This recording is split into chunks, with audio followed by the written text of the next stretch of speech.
ስም አይቀበርም። በምድር ላይ በተመላለሱባቸው ዘመናት ለአገር ለወገን የላቀ ሥራ ያበረከቱ በአጸደ ሥጋ የተለዩን ስመጥር ሰዎች የሚታወሱበት ዝግጅት ስም አይቀበርም። ሕያው ስማቸው ከነግብራቸው ይወደሳል። ዘወትር ሮብ ከምሽቱ 3 እስከ 5 ሰዓት በእናንተው ሬዲዮ በሸገር ኤፍኤም 102.1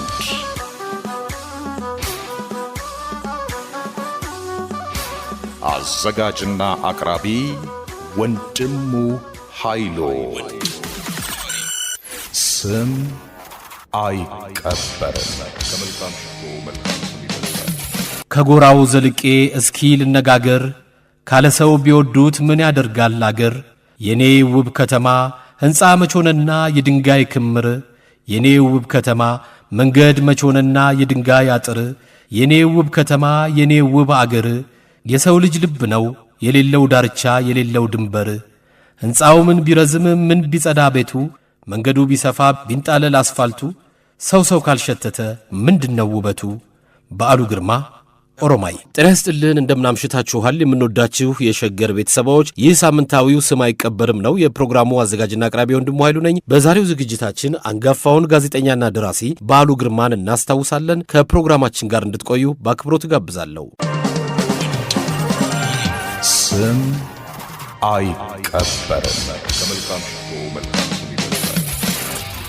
በዓሉ ግርማ ከ1928 እስከ 1976። ስም አይቀበርም።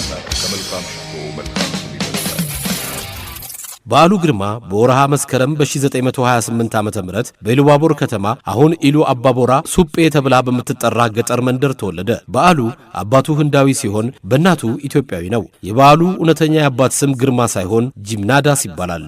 ሞልቬር ብላክ ላየንስ በሚለው መጽሐፉ ግርማ የእንጀራ አባቱ እንደሆነ ሲገልጽ፣ እንዳለጌታ ደግሞ በዓሉ ግርማ ሕይወቱና ሥራዎቹ በሚለው መጽሐፉ ግርማ አባቱ ሳይሆን በዓሉ ከሱጴ ተነስቶ አዲስ አበባ ከመጣ በኋላ ተቀብሎ ያሳደገው ነው ይላል። ጂምናዳስ የተወለደው ህንድ ውስጥ ጉጅራት በተባለ ከተማ ነው። በዚያ ከተማ ውስጥ ዝርያችን ከኢትዮጵያ ይመዘዛል የሚሉና ራሳቸውን አቢሲስ ወይም ሲዲስ ብለው የሚጠሩ ሰዎች አሉ። አቢሲስ ማለት ከሀበሻ ሀገር የመጣ ህዝብ ማለት ሲሆን ሲዲስ የሚለው ደግሞ ስድስተኞቹ የኢትዮጵያ ትውልዶች ማለት ነው። የበዓሉ እናት ያደኔ ቲባ የምትባል የሱጴ ቦሩ ተወላጅ ናት። በጊዜው አባቷ በሚነግዳቸው ንግዶች ስር ትሰራ የነበረች ስትሆን ጂምናዳስ ደግሞ ወደ ቀየው ሲያመራ በውበቷ ተማርኮ በወጉ መሰረት ሽማግሌ ልኮ ነበር የተጋቡት። ጂምናዳስ ኢትዮጵያ ውስጥ በነበረ ጊዜ ከአዲስ አበባ ኢሉባቡር እየተመላለሰ ሸቀጣ ሸቀጥ ይነግድ ነበር። ሞልቬር ነጋዴ ሳይሆን አናጺ እንደነበር ነው የጻፈው። ህንዳዊው አባቱ ለልጁ ያወጣው ስም ባሉ የሚል ሲሆን ትርጓሜውም ከህንድ ቋንቋ ባንዱ እድለኛ ማለት ነው። ሰዎች ስያሜው አዲስ ስለሆነባቸው ለአጠራር እንዲቀላቸው በዓሉ እያሉ ይጠሩት ጀመር። ስሙም በዚያው ቀጥሎ መደበኛ መጠሪያው ሆነ። የሚጠራው በወላጅ አባቱ ሳይሆን በአሳዳጊው ስም ነው። ያደኔ ቲባና ጂምናዳስ በዓሉን ብቻ አይደለም የወለዱት። ከበዓሉ ቀጥሎ ሰለሞን የሚባል ልጅም ወልደው ነበር። ነገር ግን ሰለሞን 2 ዓመት ከመንፈቅ እንደሆነው በተነሳው ፈንጣጣ በሽታ ሕይወቱ አልፏል። አንደኛ ደረጃ ትምህርቱን በኢሉባቦር፣ ሁለተኛ ደረጃ ትምህርቱን በጄኔራል ውንጌት ትምህርት ቤት ተከታትሏል በዓሉ ግርማ። ከዚያም በመቀጠል ደግሞ በአዲስ አበባ ዩኒቨርሲቲ በመግባት የመጀመሪያ ዲግሪውን ከያዘ በኋላ ወደ አሜሪካ በመሄድ ሁለተኛ ዲግሪውን አግኝቷል። ስም አይቀበርም። በዓሉ ግርማ ትምህርቱን እንደጨረሰ ሥራ የጀመረው በማስታወቂያ ሚኒስቴር ውስጥ ነበር። በማስታወቂያ ሚኒስቴር ውስጥ ለዓለም ዜና ያነብ ጋዜጣ የሚያዘጋጅ ነበር። የመነንና አዲስ ሪፖርተር መጽሔቶች፣ የአዲስ ዘመንና ዘኢትዮጵያን ሄራልድ አዘጋጅ ሆኖ ሰርቷል። በእነዚህ ጋዜጦች ላይ ከፍ ያለ ለውጥ እንዳመጣም ይነገርለታል። በዓሉ ግርማ በጋዜጦቹ ከመንግስት አቋም ውጪ የሆኑ ጽሑፎችን ወይም የዘውድ ስርዓቱንና የመንግስት ባለስልጣኖችን የሚተች ጽሑፍን ያስተናግድ ነበር። በእነዚህም የጽሑፍ ማስጠንቀቂያ እስከ መሰጠትና ከሥራ እስከ መታገድ ደረጃ ደርሷል። በግሉም ሌሎች ማለትም እንደ ስብዓት ገብረ እግዚአብሔርና ሰለሞን ዲሬሳ አይነት ተጋባዥ ጸሐፊዎችን እያስተባበረ የግል ጋዜጦችንና መጽሔቶችን ለማቋቋም ቢፈልግም በመንግስት ክልከላ ይታገድበት ነበር። ስም አይቀበርም። ከዚህ ባሻገርም ከአብዮት በኋላ የዜና አገልግሎት ኃላፊ በኋላም የማስታወቂያ ሚኒስቴር ቋሚ ተጠሪ በመሆን አገልግሏል። ከአብዮቱ በኋላ በዓሉ ከመንግስቱ ኃይለማርያም ጋር ጥብቅ ግንኙነት መስርቶ እንደነበር ይነገራል። ራሳቸው ኮሎኔል መንግስቱ ኃይለማርያም ለገነት አየለ እንደነገሯት ከሆነ የበዓሉ ግርማና የመንግስቱ ትውውቅ 70 ደረጃ አካባቢ በሚገኝ አንድ ባር ውስጥ ነው። በዓሉ እዚያ ባር ውስጥ ወዳጁ ከነበረችው ድምፃዊት ብዙነሽ በቀለ ጋር ይመላለስ ነበር። በዓሉ ከመንግስቱ ጋር በነበረው ጥብቅ ግንኙነት የኤርትራውን የቀይ ኮከብ ዘመቻ አጋዥነት ደርሶም ነበር። ከዚህ ዘመቻ በፊት የሱ የቀይ ኮከብ ጥሪ የሚለው መጽሐፍ ወጥቶ ስለነበር ዘመቻው ጥሪም ከዚህ መጽሐፍ ርዕስ እንደተቀዳ ይነገራል። በዚህ ዘመቻም ሊቀመንበሩ በዓሉን ወደ ዘመቻው ይዘውት ሄደው ነበር። የመጨረሻ የሆነው ኦሮማይ የተሰኘው ልቦለዱን የጻፈው ያንን የ1974 ዓ.ም ኤርትራ ክፍለ ሀገር የተካሄደውን ዘመቻ መሰረት አድርጎ ነበር። በዓሉ ግርማ ቆንጆ ሴት አይቶ አድናቆቱን ሳይገልጽ የማያልፍ ነበር። ከተወዳጇ ድምፃዊት ከብዙነሽ በቀለ ጋርም ፍቅር ውስጥ ገብተው እንደነበር ይነገራል። ሆኖም ብዙነሽ በቀለና በዓሉ ግርማ በግልጽ ባልታወቀ ምክንያት ተለያዩ። ከብዙነሽ የተለየው በዓሉ ብዙም ሳይቆይ አሜሪካ ሄዶ የሁለተኛ ዲግሪ ትምህርቱን ሲጨርስ አልማዝ ከምትባል የካዛንቺስ አካባቢ ልጅ ተወዳጀ። አልማዝ ቆንጆና ዳንስ የምትወድ ሴትም ነበረች። አልማዝ ከበዓሉ ጋር የመሰረተችው ትዳር የመጀመሪያው አልነበረም። ቀደም ሲል ከበደ ኃይሌ የአርበኛው ኃይሌ አባ መርሳ ልጅ የሚባል ባል ነበራት። ከከበደ ኃይሌም ልጆች ወልዳ ነበር። ከዚህ በኋላ ነው የወንድሟን አምደ ሚካኤልን ጓደኛ በዓሉን ያገባችው። በዓሉ በትዳራቸው ውስጥም ይሄ የሴት ሙያ ነው፣ ይሄ የወንድ የሚለው ስራ አልነበረውም። ሲያሻው ወደ ማዕድ ቤት ገብቶ ምግብ ያበስልም ነበር። ከአልማዝ ጋር ተጋብቶ 3 ልጆችን ወልዷል። ከ3ቱ ውስጥ 2ቱ ወንዶች ሲሆኑ ዘላለም በዓሉና ቢንያም በዓሉ ይባላሉ። ሴቷ መስከረም በዓሉ ትባላለች። ስለ በዓሉ ግርማ በሀገራችን ብዙ ጸሐፊያን በጋዜጣም በመጽሔትም ብዙ ጽፈዋል። በራዲዮና በቴሌቪዥን ያልተነሳበት ዓመትና ወርም የለም ማለት ይቻላል። የደራሲያንን ታሪክ የያዙ መጽሐፍት በዓሉን በቀጥታም ሆነ በተዘዋዋሪ አያልፉትም። የደርግ ባለስልጣኖች በተለያየ ስፍራ ሆነው በሚጽፉት መጽሐፍም በዓሉን ያነሱታል። እንዳለጌታ ከበደ ግን በ2008 ዓ.ም ያሳተመው በዓሉ ግርማ ሕይወቱና ሥራዎቹ የሚለው ባለ 440 ገጽ መጽሐፍ ከሁሉም የተለየና የደራሲውን ሕይወት ሥራዎች በዝርዝር የተመለከተ ነው። በዚህ መጽሐፉ ሐውልት ላልቆመለት ደራሲ የቆመ የመጽሐፍት ሐውልት የሚሉት ብዙዎች ናቸው። በዓሉ ግርማ ለብዙዎች መነቃቃት የፈጠረ በሳል ደፋርና ንቁ ብዕረኛ ነው። በዓሉ በኢትዮጵያ ጋዜጠኝነት ውስጥ የራሱን አሻራ ያሳረፈ በ1960ዎቹና በ1970ዎቹ በሀገራችን የድርሰት የሚዲያ ሥራ ውስጥ የጎላ ድርሻ የነበረው ነው። ዛሬም ግን በዓሉ ግርማ በማን ተገደለ ለሚለው መልስ የለም። በ1976 ዓ.ም የተሰወረው በዓሉ ግርማ በድርሰት ሥራዎቹ መላ ኢትዮጵያውያን ያነሱታል። በአጫጭር አረፍተ ነገሮቹ የሥነ ጽሑፍ ባለሙያዎች ስሙን ከፍ አድርገው ያነሱታል። በዓሉ ግርማ በተለይ ኦሮማይ በተሰኘው ድርሰቱ በመላ አንባቢያን ለመደነቅ የቻለ ነው። የበዓሉ ግርማ የድርሰት ሥራዎች ኦሮማይ፣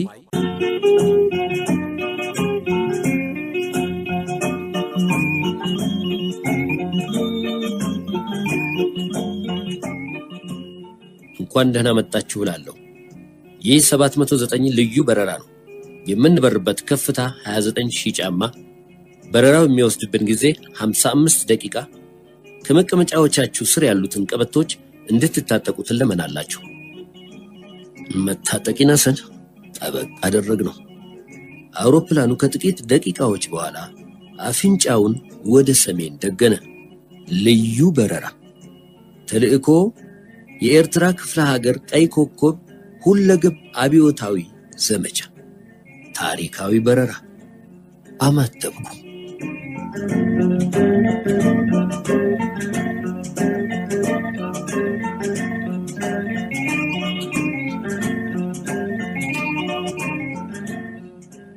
አስመራ ያን ቀን በዘንባባዎች ጥላ ስር ንግሆ ውጋታ ናይ ሰሜናዊት ብቅቲ አስመሪና የቀይ ባህር እንቁ ሸብረብ ክንብል ዝንፍል ብለው በየመንገዱ ዳር የሚታዩት ዘንባባዎችና የሰሜናዊ ቆነጃጅት ሹርባዎች አንጻራዊ ውበት ባለቅኔም ባይሆኑ ስሜት ይቀሰቅሳሉ።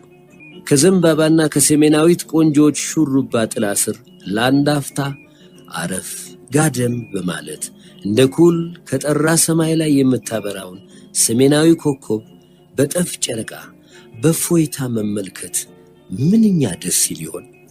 ሰላም ናፍቀኝ። ጦርነት በሕይወትና በቁስ ላይ ከሚያስከትለው ጥፋት የበለጠ የሚያስጠላኝ ነገር በዚህ ዓለም ያለ አይመስለኝም። የሰው ልጅ በመካከሉ የሚፈጠሩትን ልዩነቶች በውይይትና በሰላም የሚፈታበት ቀን መቼ ይመጣ ይሆን?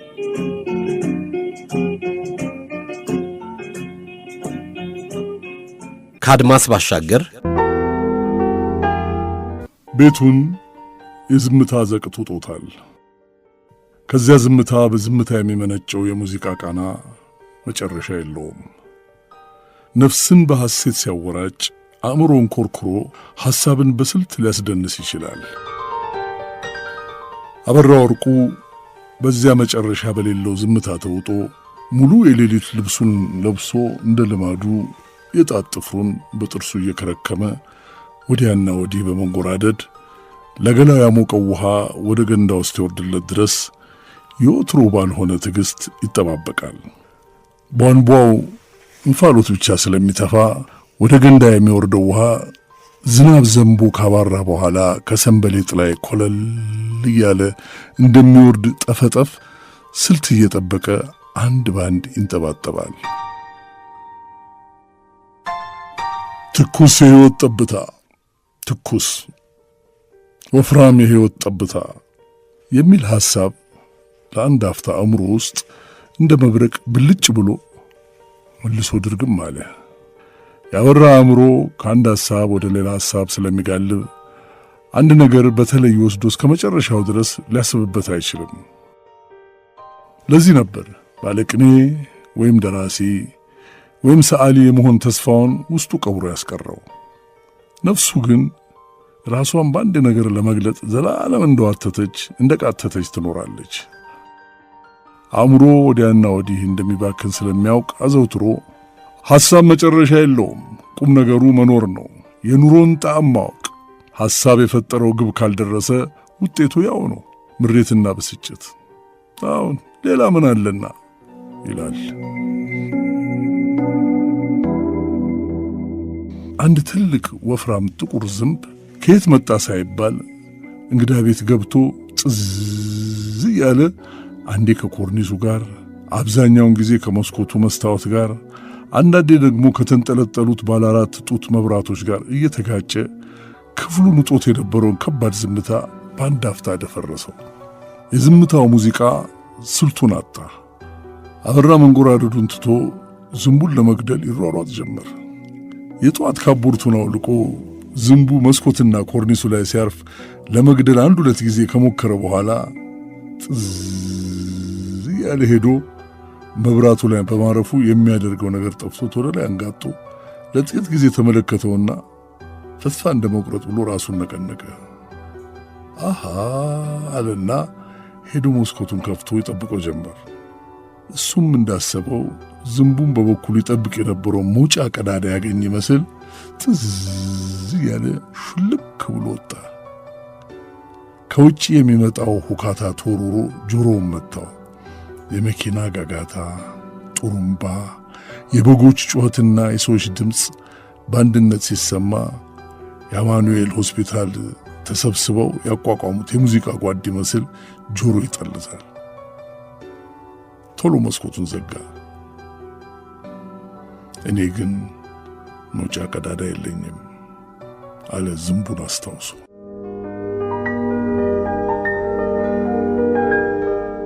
የቀይ ኮከብ ጥሪ ሰዓት እላፊ የተቃረበ ቢሆንም አዲስ አበባ እንደ ወትሮዋ በስልቹነት አዛግታ ከእንቅልፍ አዘቅት ውስጥ አልተጋደመችም። የውድቅቱ ጨለማ ሰላሙን አጥቷል። በጅቦችና በመንደር ውሾች ህብረ ጩኸት ፈንታ የሽጉጥ የመትረየስና የዲሞት ፈር ተኩስ ጨለማውን እየሰነጠቀ ያስተጋባል። እንቅልፍ ነስቶ ሆድ እያሸበረ በየቤቱ እንቅልፍ ያልዞረበት አይን አፍጥጦ ጣራውን ይዳስሳል። ባሩድ የሸተታት ሚዳቋ ይመስል የሁሉም ጆሮ ተስሎ ቆሟል። ወይዘሮ አምሳለ እንደ ልማዳቸው ምሽቱ ሳይገፋ በጊዜ 2 ብርጭቆ የአጃ አጥሚታቸውን ጠጥተው ለጋ ቅቤያቸውን በሰርናቸው አንቆርቁረውና እንደ ጨረቃ ክብ የሆነች ትንሽ ፊታቸውን በቀዝቃዛ ወተት ከወለወሉ በኋላ ጤዛ መስሎ የሚያብረቀርቅ ቅባት ከፊታቸው ላይ ተቀብተው ሲያበቁ ሻሻቸውን እስከ ጆሮ ግንዳቸው ድረስ ጀርገድ አድርገው አልጋ ላይ ከወጡ የቆዩ ቢሆንም እንደ ፈርጥ በሚንቦገቦገው ትላልቅ አይናቸው እንቅልፍ የሚሉት ጣዕመ ነገር ከቶውንም አልዞረም። እንደ ጉርድ በርሜል ከአልጋ ውስጥ ይገላበጣሉ። ሐዲስ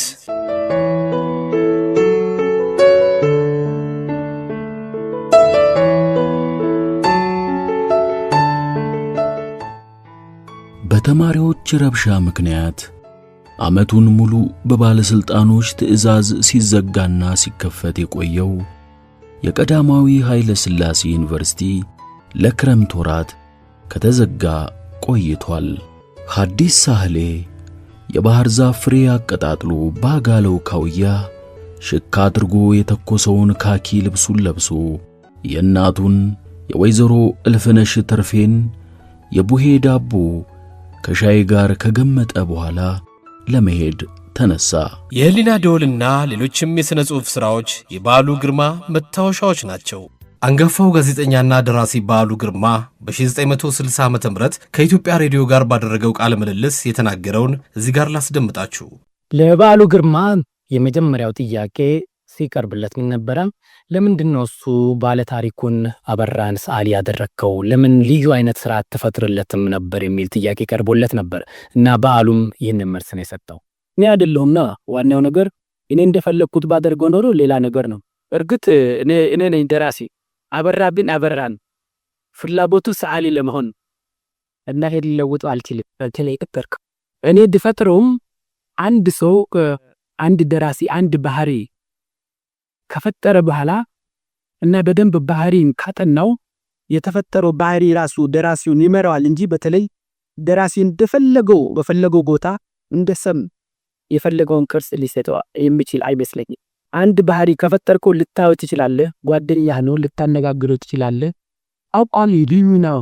ህይወቱን በደንብ ስለምታውቀው እንደመስታወት አድርገን ስለምታውቀው ራሱ ወደዛ አቅጣጫ አምራል ሲል ተከትለ የሚፈልገው ነገር ማለት ወዴት እንደሚያመራ ተከትሎ መጻፍ ይኖርብሃል እንጂ በእኔ አስተያየት ወይንም እኔ ተደረሰብኝ ኤክስፒሪየንስ ማለት ነው የመጀመሪያ መጻፍንና አብዛኛው ጊዜ በሁለቱ የፈጠርኳቸው ባህሪያት ቢኖሩ በምጽፍበት ጊዜ በሚደርስባቸው አደጋ በሚነጋገሩት ንግግር በሚያደርጉት በድርጊቶቻቸው ይመሩኝ ነበር እንጂ አብዛኛው ጊዜ እኔ አልመራቸውም ነበር። እኔ እንግዲህ እዛ ላይ ልፈጥረው ነበር ብንድነስ ከተፈጠሩ በኋላ ማያያዙ ላይ እንጂ እነሱን እንደፈለኩ እንደሰም የፈለኩትን ቅርጽ ሊሰጣቸው አልችልም ነበር። ጥቅምት 1 ቀን 1963 ዓ.ም ታትሞ ወጣው የመነን መጽሔት ሙሉጌታ ሉሌ ስለ ቃላት አጠቃቀምህ ብዙ ነገር ዘርዝሮ ተናግሯል። ይሄው ምንድነው በዓሉ ቃላትን ማባከን ብቻ ሳይሆን ይዘራልም ይላል። ለዚሁም አንዳንድ ምሳሌዎች አቅርቧል። ምን አለ? አይነ ቁራኛው ናት ይላል በሌላ ስፍራ ያን ፍቅረኛው ናት ለማለት ነው። አይነ ቁራኛ ማለት ግን እንዲያ ማለት አይደለም እና ቃላት በደንብ አትጠቀምም የሚል አስተሳሰብ ነው ያለው። ለዚሁ አስተሳሰብ ምን አይነት መልስ ይኖርሃል አቶ በዓሉ? በተለመደው አማርኛ ብንሄድ የአይን ፍቅረኛ ማለት ይቀላል። የአይን ፍቅረኛ ለማለት አዳግቶኝ ወይንም አጥቄ አይደለም።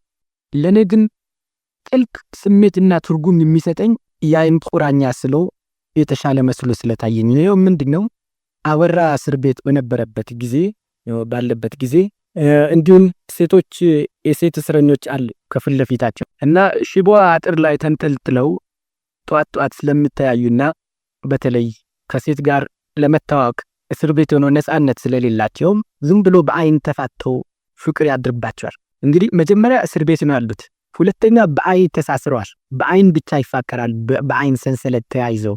እንግዲህ ለኔ ጥልቅ ስሜትና ትርጉም የሚሰጠኝ የአይን ፍቅረኛ ከማለት የአይን ቁራኞች ናቸው ለማለት የበለጠ ትርጉም ይሰጣል። እና አንዳንድ ተኪዎች ለደራሲው ምን ትርጉም ቢሰጠው ነው ይሄንን ሊያውቅ ሲችል በዚህ ቃል የተጠቀመው በማለት አጥብቀውና ተመራምሮ መጠየቅ አለባቸው እንጂ ኢሎ ተሳስቷል ያ ልክ ነው ለማለት መቸኮሉ ጥሩ አይመስለኝ። ከመቶ ገጽ ላይ ብናነብ ከባድ ዝናብ ያረገዘው የሐምሌ ሰማይ አጣዳፊ ምጥ ይዞት በጣራ ጉረመረማል። መቼም በአገራችን እንዲህ ያለ አነጋገር የተለመደ ስላልሆነ ለተቺዎች አዲስ ነገር ሊሆንና እንተችበታለን ይህ ልክ አይደለም የሚል ምንድነው ዝናብ ሰምጥ ሰማይ ምጥ አይዘውም ማለት ዝም ማለት ነገር ይሄ ያራላባልና ያበላለስ ጉዳይ ነው። እንግዲህ ስለማይባል ዝናብ ይዘንባል ብንል ቀላል ነው። ወንም እንደተለመደው በአገራችን 100,000 ደረቅ አቦዛ የተጎተተ ይመስል ሰማዩ ተንቋፓ ብንልም ቀላል ነው። ሲሆን ለማለት መቼም አስቸጋሪ አይደለም። ነገር ግን ፈረንጆች ክሊሼ የሚሉት ነገር አለ። አንዱ ያንዷን መልክ ወይም ያንዷን ጉጥ በጽጌረዳ ያስመስል እንደሆነ ሁሉም ሰው ተከትሎ ከንፈሯ ጽጌረዳ ይመስላል ወይንም ጉንጮቿ ብርቱካን ይመሳሰላሉ ማለት አይደለም። ልዩ ልዩ ዘዴ አለው፣ ልዩ ልዩ አረፍተ ነገር አለው እና በተለይ የእንግሊዝኛ ቋንቋ አንዱ ደራሲ የዛሬ 100 ዓመት በጻፈው ሲሚሊዝና ሜታፎርስ የሚባል አለ። በሱ ዘዴ ብቻ ያ በተጠቀመው እንጠቀም ቢል የእንግሊዝኛ ቋንቋ እንዲህ ቀንጭሮ በቀረ ነበር እና በተለይ አንዱ ደራሲ በፈለገው አኳኋን ያ አማርኛው ይገባው እንደሆነ የሚያነበው ሰው ይገባው እንደሆነ ወይንም ያ የቀረስኩለት ነገር በቃላት የቀረስኩለት የሳልኩለት ነገር ይታየው እንደሆነ የኔ ዓላማ እዚህ ላይ እንጂ አንዱ ከዚህ ቀደም ያልሆነ ወይ አማርኛውን መከተል ብቻ አይደለም። እኔ የሚያስጨልቀኝ የአማርኛው ጉዳይ አይደለም። በደንብ ቀርጬለታለሁ ያብን ነገር ያንን ስዕል አሁን ለምሳሌ ከባድ ዝናብ ያረገዘው የሐምሌ ሰማይ አጣዳፊ ምት ይዞት በታረድ ያጎረመርማል ስል ሰውየው ገብቶታል ያልኩት ያሰማው ደመናው መጥፎሩን ማርገዙን ዝናብ ማርገዙን እና ምጥ እንደያዘው ተጣድፎ የሚያጎረመርም መሆኑ ከገባው የኔ ዓላማና ዋናው ዓላማ እዚህ ላይ አነቀ ማለት ነው። ስም አይቀበርም። ከመልካም የገመተ ብዛም አልነበረም። በቴክኒክም በኩል ሆነ በፕሮግራም አቀራረብ የኢትዮጵያ ቴሌቪዥን አገልግሎት በጣም የመሻሻል መልክ አሳይቷል ብዬ አምናለሁ። ለምሳሌ ያህል የዛሬ 5 ዓመት የኢትዮጵያ ቴሌቪዥን አገልግሎት ሲቋቋም በቴሌቪዥን ቴክኒክ የሰለጠኑ ኢትዮጵያውያን እንደማታውሰው አንድም አልነበረም። ነገር ግን በዚህ ባጭር ጊዜ ውስጥ ዛሬ የኢትዮጵያ ቴሌቪዥን አገልግሎት ሙሉ በሙሉ በኢትዮጵያውያን ሲካሄድ በማየቴ በጣም ደስ ይለኛል። ወደፊትም ደግሞ በበለጠ ቴክኒኩን አሳምሮ ኢትዮጵያውያንስ በብዛት ሰልጥነው እንደሚገኙ ተስፋ አለኝ። እርግጥ በስቱዲዮ ውስጥ በዚህ በኢትዮጵያ ቴሌቪዥን ስቱዲዮ ውስጥ የሚዘጋጁት ፕሮግራሞች ወሬ፣ የቴሌቪዥን ትርኢት፣ ዓለም እንዴት ተነበተች እንዲሁ ህብረት ትርኢት ናቸው። በጥቂቱ እነዚህ ናቸው። ስም አይቀበርም። ከመልካም የበዓሉ ግርማ 81ኛ ዓመት የልደት መታሰቢያ በተከበረ ጊዜ ልጁ መስከረም በዓሉ ስለ አባቷ ይህን ብላ ነበር። በዓሉ ህብረተሰባችንን በአጠቃላይ ለሰው ልጆች ሁሉ ትልቅ ክብርና ፍቅር የነበረው ደራሲ ነበር። ይህንንም በተከታታይ በጻፋቸው 6 መጽሐፎች ውስጥ የምናየው ጭብጥ ነው። በተመሳሳይም ህብረተሰባችን ለበዓሉና ስራዎቹ ትልቅ ክብርና ፍቅር አለው። ምክንያቱም ባህሉን፣ አኗኗሩን፣ አነጋገሩን፣ አስተሳሰቡን፣ ድክመትና ጥንካሬውን በአጠቃላይ ማንነቱን በበዓሉ ስራዎች ውስጥ ስለሚያገኝ ይመስለኛል። በእኔ አስተሳሰብ የበዓሉ ስራዎች ዘመን ተሸጋጋሪነት ቁልፍ ሚስጥር ይሄው ይመስለኛል። ፋውንዴሽናችን በተመለከተ የበዓሉ ግርማ ፋውንዴሽን ከተቋቋመ ጥቂት ዓመታቶችን አስቆጥሯል። የሰራራቸው አንዳንድ ዝግጅቶች አሉ። ወደፊትም በቅድ ያዝናቸው በርካታ ፕሮጀክቶች አሉን። አቅምና ጊዜ በፈቀደ ሁሉ ተግባራዊ እናደርጋለን። ዋናው ዓላማችን እነዚህን ህዝብ የሚወዳቸውን ስራዎቹን ከዚህ ትውልድ ወደሚቀጥለው ትውልድ ማሸጋገር ነው። በዚህ አጋጣሚ ስለ በዓሉ የተሰሩ ፕሮግራሞች፣ የተጻፉ ጽሁፎች፣ ጥናታዊ ጽሁፎች በአጠቃላይ ፋውንዴሽኑ ይጠቅማሉ ብላችሁ የምትላቸውን ሁሉ ወደዚህ ወደ ፋውንዴሽናችን ብትልኩልን በጣም ደስተኛ ነን። አድራሻችን info@baalugirmafoundation.org ነው። ዓላማችን የፋውንዴሽኑ ድረገጽ በደንብ አድርጎ ማዘጋጀትና ስለ በዓሉ ማወቅ ወይንም ጥናታዊ ጽሁፍ መጽሐፍ ለሚፈልጉ ሁሉ ጥሩ ሪሶርስ እንዲሆናቸው ማዘጋጀት ነው። በእናንተ በኩልም ለኛ ጥያቄ ካለ ወይንም ደግሞ ፋውንዴሽኑ አንዳንድ ፕሮግራሞች ሲኖሩን እንዲያሳውቃችሁ የምትፈልጉ ካላችሁ በዚህ አጋጣሚ አድራሻችሁን ብትልኩልን ወደፊት ምን እናገኛችሁ ይሆናል። አሁንም እንደገና በዓሉ info@baalugirmafoundation.org ነው። በዓሉ ያደረገው ህዝቡ ነው። ስለሱ የሚጽፉ ስለሱ መጽሐፎች የሚያነቡ ናቸው እና በዚህ አጋጣሚ ልደቱን በተመለከተ ከቤት ወጥቶ የጠፋበትን ጊዜ በማስመልከት ወይንም በአጋጣሚዎች ሁሉ ስለሱ የምትጽፉ ፕሮግራም የምታዘጋጁ ሁሉ በዚህ አጋጣሚ ምስጋናችን ይድረሳችሁ። የበዓሉ ግርማ ፋውንዴሽን የኛ ብቻ ሳይሆን የእናንተም ጭምር ነው። ስም አይቀበርም። ከመልካም አንጋፋው ደራሲና ጋዜጠኛ አጥናፍ ሰገድ ይልማም የበዓሉ ግርማ ጓደኛ ነበሩ። ስለ እርሱ የተናገሩትን እዚህ ጋር አዳምጡ።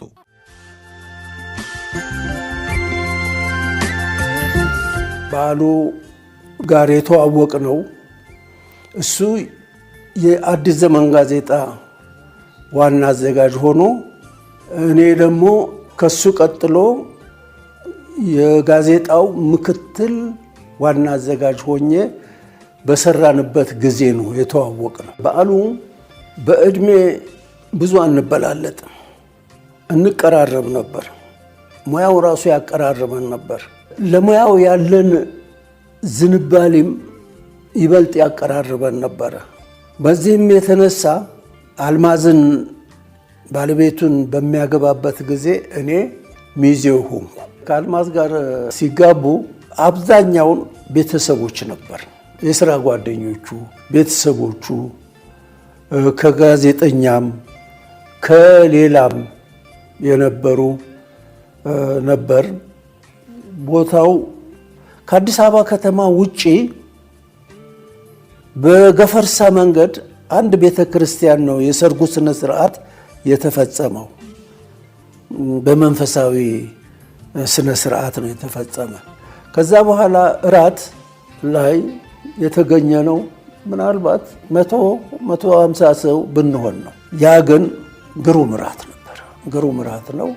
እዛ ላይ ትልልቅ ሰዎች የኛ አለቆቻችንም ከማስታወቂያ ሚኒስቴርም ከሌላም መስሪያ ቤት አለቆቻችን አለቃ የሚሆኑ ታላላቅ ሰዎችም ተገኝተው ነበረ።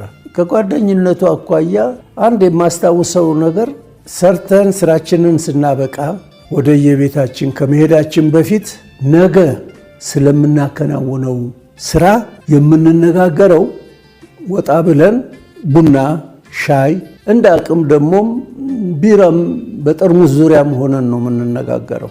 በዓሉ እንዳለቃ ኑ ተከተሉኝ ብሎ አይደለም ምን ሄደው ከቢሮ ስንወጣ የተለመደ ባህል የሥራ ባህላችን ጭምር ግንኙነታችን ከሥራ ሰዓት ውጭም ስለ ስራችን ነው የምንነጋገረው። እንደዛ ነገ ስራ ተከፋፍለን ምን ይሰራል የሚለውን ወስነን ነው የምንሄደው። በዓሉ የተለየ የአመራር ብቃት እና የአሰራር ችሎታ ነበረው። በዚህ ነው አንዱ ከበዓሉ ጋር የነበረኝን ቆይታ የማስታውሰው ለማለት ነው። ስም አይቀበርም። ከመልካም ሽቶ መልካም ስም ይበልጣል። በዓሉ ሰው አክባሪ፣ ስራውን የሚያውቅ ባለሙያ፣ በልምድ ብቻ ሳይሆን በትምህርት ጭምር የሰከነ የጋዜጠኝነት ሙያ ያለውና ሙያውን ደግሞ በተግባር የሚገልጽ ምሁር ነበር። ደግሞ ጥሩ ጓደኛ፣ አይቸኩልም። ማዳመጥ በጣም ይወዳል፣ ያዳምጣል። ግን ድርሻውን በተቃውሞም በመቀበልም ለምን ጋዜጠኞች ስንገናኝ ሁልጊዜ ተስማምተን ስራ ላይ ከስራ ውጭም ቢሆን ስራ ዓለም ላይ ሁልጊዜ እንግባባለን ማለት አይደለም። በዓሉ የሚቃወመው ነገር አለ፣ የሚደግፈው ነገር አለ። ፊት ለፊት ነው የሚናገረው። ደግሞ ትምህርት ሊሆን በሚችል መልኩ ነው። ዝም ብሎ እልቅናውን አይደለም እዛ ላይ የሚያሳየው፣ የቡድኑ አንዱ አባል መሆኑን ነው የሚያሳየው እንጂ በእልቅና መልክ አይደለም። ስለዚህ ተጫዋች ነው፣ ደግ ነው። አንዳንድ ጊዜ ፍራንክ ቡናም ሻይም ቢራም የምንጠጣበት ከሌለ አዋጡ ነው የሚል ያለው ከኛው ላይ ተበድሮ እኛንም መልሶ የሚጋብዝበት ጊዜ አለ። እስከዚህ ከሰው ጋር ያለውን ግንኙነት በሰከነ መልኩ ነው የሚያካሄደው እና በጓደኝነቱ እናከብረዋለን፣ እንወደዋለን፣ እናፈቅረዋለን። ከሱም ደግሞ እንማር ነበር። የጋዜጠኝነት ሙያ ሰው ፊት የሚያጋልጥ ነው።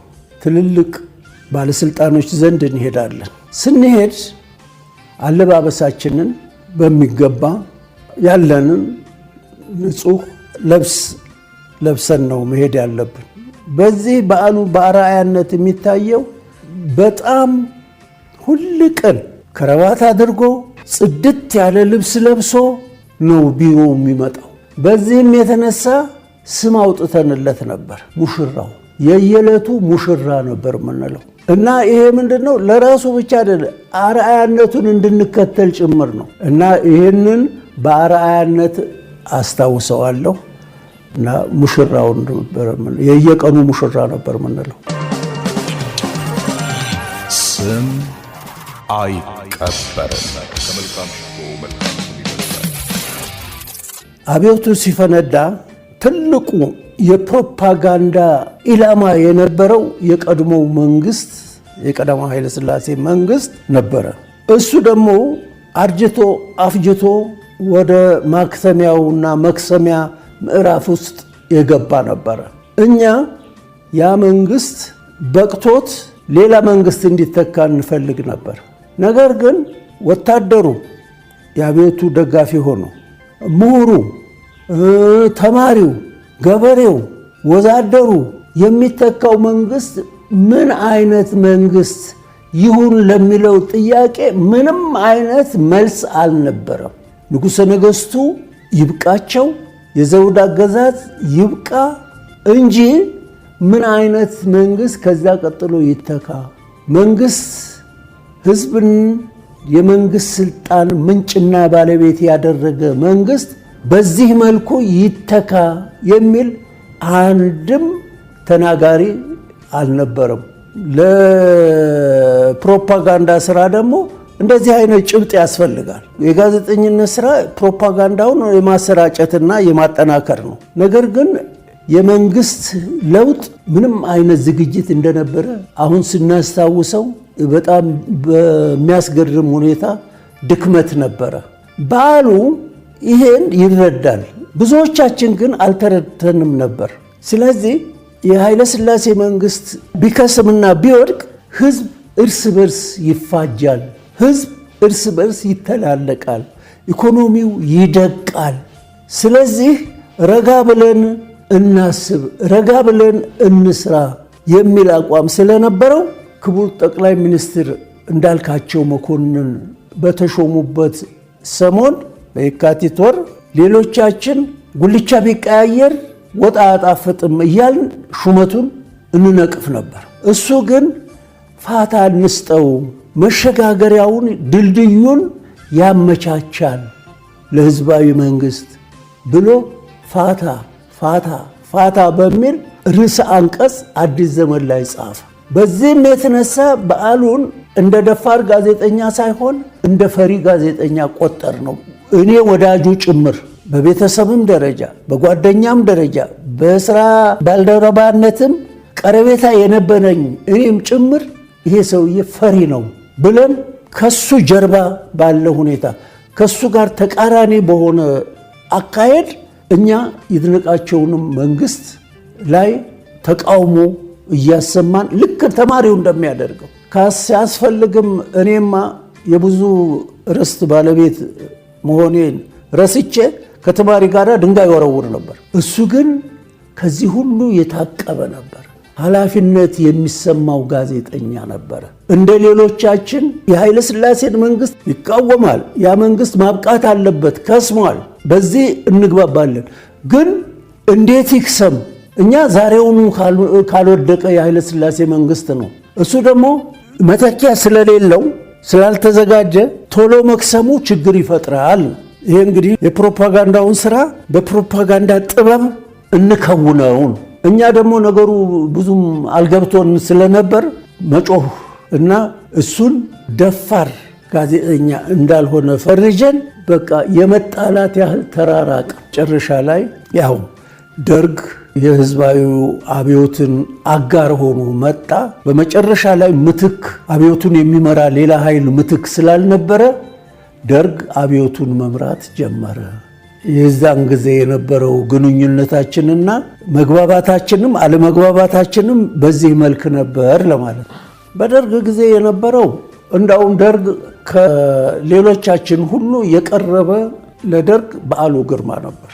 ሊቀመንበር መንግስቱን ኃይለማርያምን ንግግር በቅድሚያ ከሚያዘጋጁ ጋዜጠኞች ለምሳሌ እንደነ ሙሉጌታ ሉሌ፣ ሌሎችም አንዱ ቀዳሚው በዓሉ ነበር።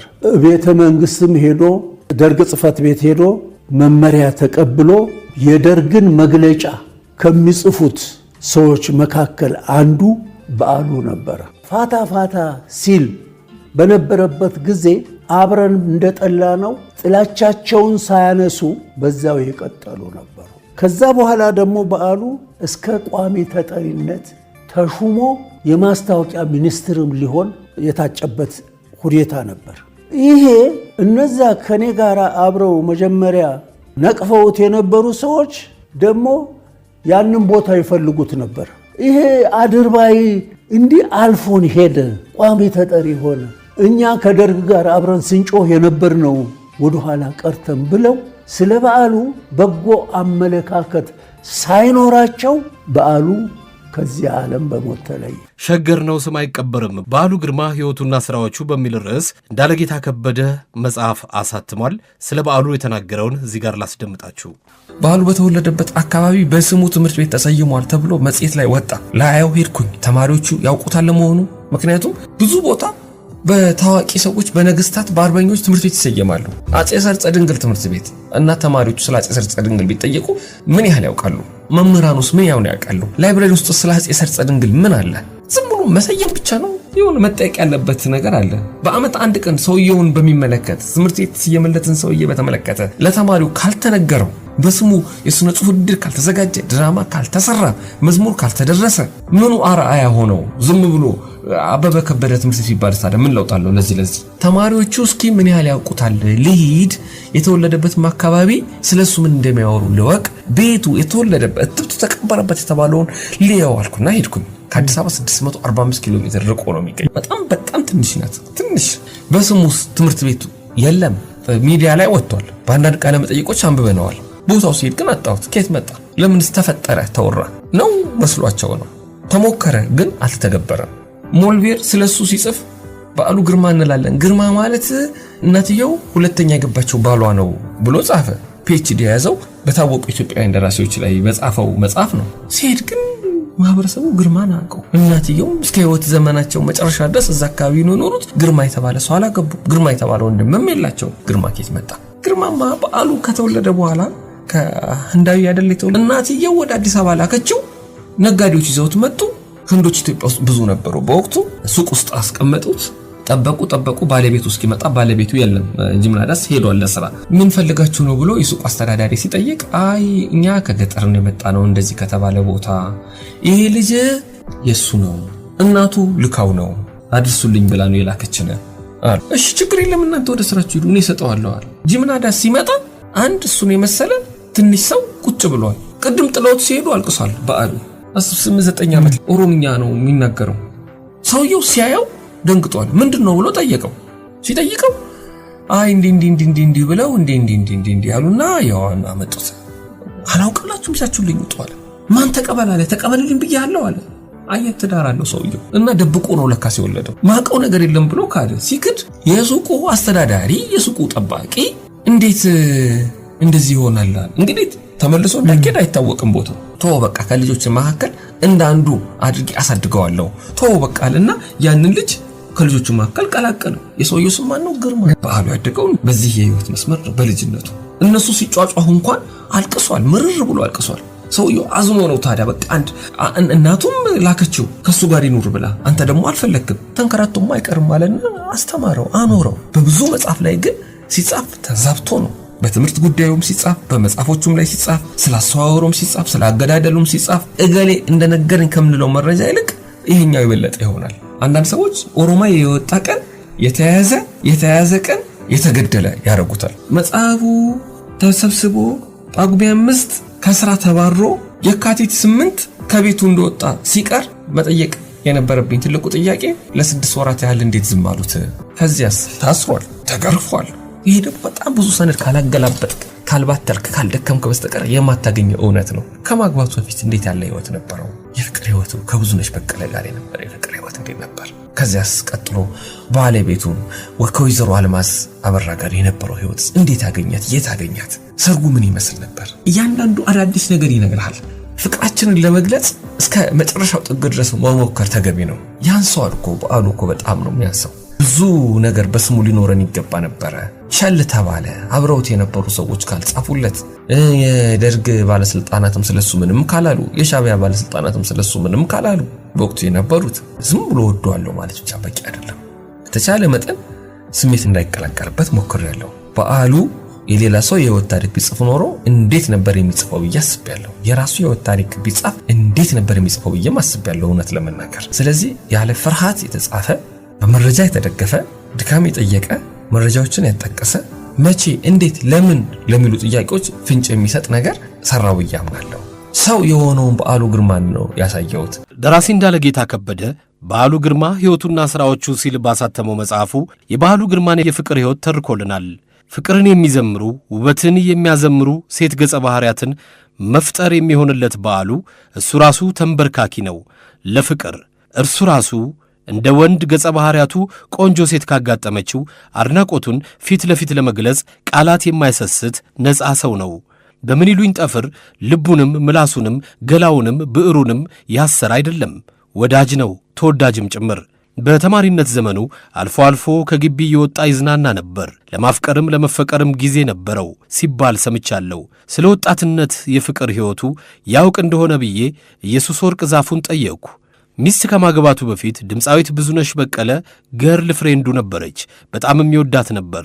እሷም እንዲሁ ከአንዴም 2-3 ጊዜ ጋብዞኛል እሷ ጋር እና ራስ መኮንን ድልድይ ከድልድዩ ወደ 4 ኪሎ ስትሄድ በስተቀኝ በኩል ቤንዚን ማደያው ጋር ስትደርስ አንድ ግቢ ነበር፣ እንደ ፔኒሲዮንም እንደ ሆቴልም የሚያገለግል። ብዙነሽ ብዙውን ጊዜ እዚያ ትውል ታመሽ ነበር።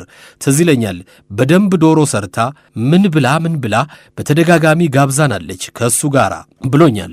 በዓሉ ከብዙነሽ ጋር ስለነበረው ቀረቤታ ቀደም ሲል ሰምቼ ነበር። አንድ አንጋፋ ደራሲና ተርጓሚም ሁለቱ እጅ ለእጅ ተያይዘው እንደ ጣሊያኖች በየመንገዱ ሲላፉ ሲሳሳቁ በሚያስቀና ስሜት ሆነው በእርጋታ ወክ ያደርጉ እንደነበር ሁልጊዜ ትዝ ይለኛል።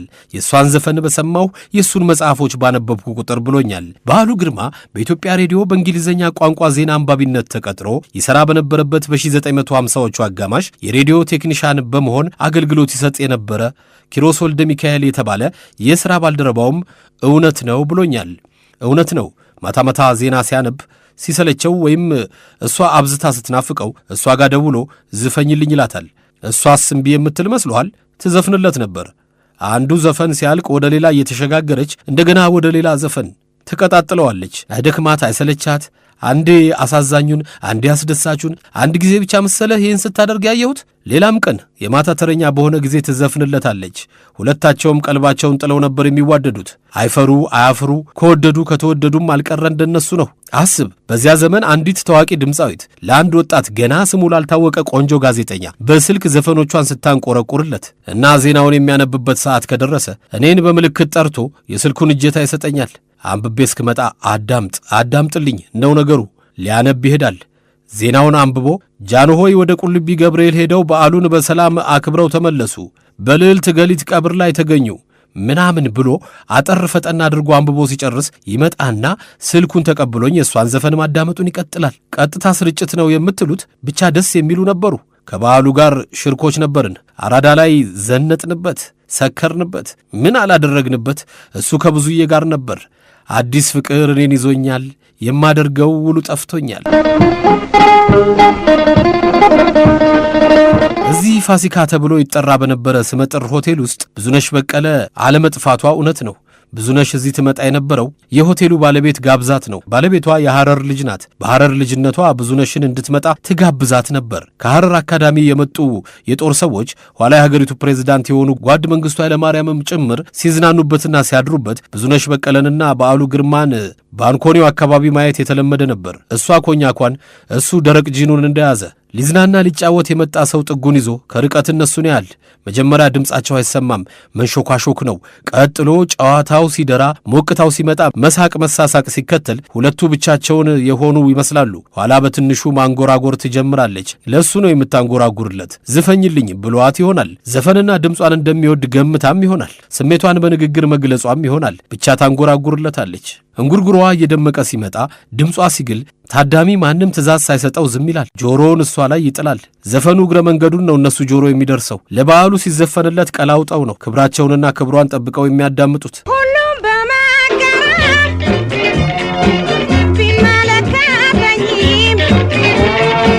ዘፍናለች። ባንኮኒውን እንደ ከበሮ እንደ ድራም እየተጠቀመችበት። አንድ ቀን ከበደ አኒሳ ከተባለ ነባር ስመጥር ጋዜጠኛና የሥራ ባልደረባው ጋር ስለዚህና ይህን ስለመሳሰሉ ነገሮች ስንጨዋወት ብዙዬ እኮ ቄንጠኛ ነበረች፣ እናንተ በምን አይነት ጆሮ እንደምትሰሟት አናውቅም፣ እኛ ግን በድምጿ ውበት ሙት ትቀሰቅሳለች ብለን እናምን ነበር። በእሷ ዘፈን የማይማረክ በእኛ ዘመን በድም ብቻ ነበር። በዓሉ ዕድለኛ ሆኖ ከእሷ ጋር የፍቅር ሕይወት አሳልፏል ብሎኛል። አቆላምጣ ስጠራው በዓሉ አልነበረም የምትለው ያለኝ የሁለቱ ወዳጅ የነበረው ሞገስ ተክለ ሚካኤል ነው። ብዙነሽ በዓሉን በቃሉ ነበር የምትለው። እኔ የተዋወቅኳት ከአሜሪካ እንደመጣሁ ነው። እኔ ስመጣ እሱ ለትምህርት ወደ አሜሪካ ሄዷል። በቃሉዬ የሚመጣበት ቀን የተቃረበ አይመስልህም? መቼ የሚመጣ ይመስልሃል ትለኝ ነበር። ለምንድን ነው በቃሉ የምትለው? በቃሉ ይገኛል ለማለት ነው?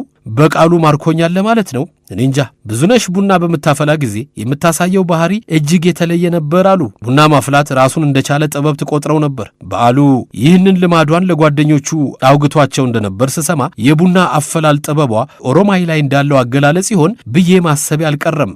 እንዲህ ይላል ኦሮማይ። ሮማን ለተወርቅ ቡና ማፍላትን እንደ ኪነታዊ ፈጠራ ከፍ ታደርገዋለች። ለሱስ አይደለም ቡና የምታፈላው፣ ለአምልኮትም አይመስለኝም፣ ለኪነታዊ ውበቱ ስትል ይመስለኛል። ወይም ነው እሷ ቡና በማፍላት ጥበቧ ትኮራበታለች እና ልዩ የብረት ምጣዷን ከመጣዷ በፊት ለስሜቷ ተስማሚ የሆነ ሙዚቃ ትከፍታለች።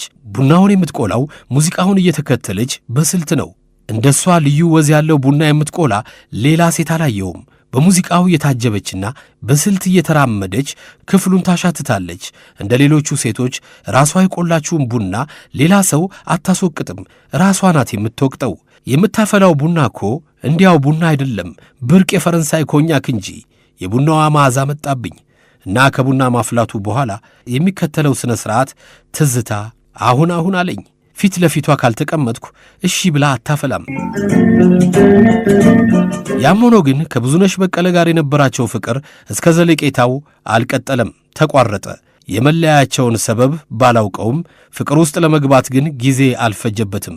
አልማዝ አበራ በሕይወቱ ውስጥ ተከሰተች ይላል የተመጠነው ክፍል።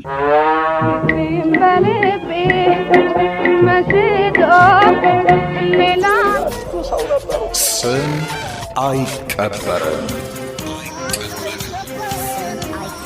አሁን የማስደምጣችሁ ረቂቁ ድራማ የተሰኘውና ከባሉ ግርማ ደራሲው የተወሰደውን ይሆናል። አፈሩን ገለባ ያርግለትና ፍቃዱ ተክለ ማርያም ከሐረገወይን አሰፋ ጋር ተጫውቶታል። እነሆ አዳምጡልን።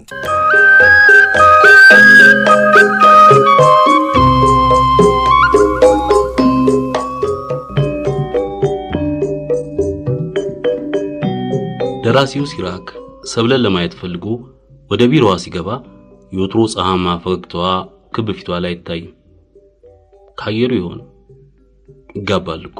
ያንን ጭፍግግ ያለ ጨጎጎታ ማየር በትንፋሹ እፍ ብሎ ሰማውን በማሳቅ የሷንን ፊት እንደ መስከረም ጮራ ፈገግ ለማድረግ ቢችል ምን ነበረበት?